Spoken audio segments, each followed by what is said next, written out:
Okay, let's catch up. Let's talk about some of the books that I have read recently. I finished Dark Rise and Dark Air, and this was so good. I have to admit, I was not expecting it to be like it was when I went into reading this. It actually reminded me a little bit of like King Arthur. It felt like the whole, oh, there's this legend that we all thought was just a legend, but it's actually real, was the whole vibe of the books. And book 2 left off on a cliffhanger, so I am very excited whenever book 3 comes out.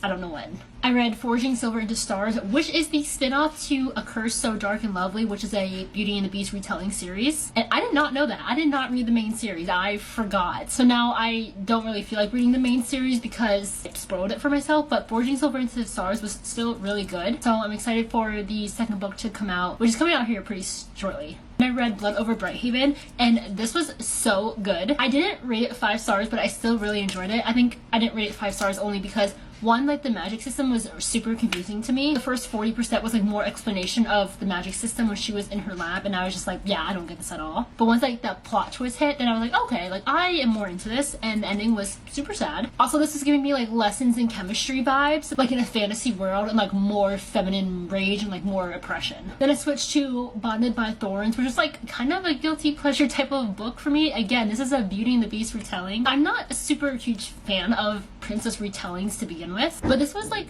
tolerable enough that I probably am gonna continue the rest of the series. Sometimes it's just not high on my list. It's like the why choose, spicy, have to break a curse, fae type of book. So I'm reading Sky Hunter and Seal Hunter, which have been on my Kindle forever. And this is typical Marie Lu. If you've read her what is like Legends series and like Warcross book, it's kind of getting the same dystopian vibe where it's set in the future, and it's like these teenagers who know how to fight and they're just fighting against like a corrupt government. It's like a solid Marie Lu book. I read her when I was in like high school before, so I liked her book, so I kind of finished up everything that she's written. That's my update for now, and hopefully this app is still around for a little bit more.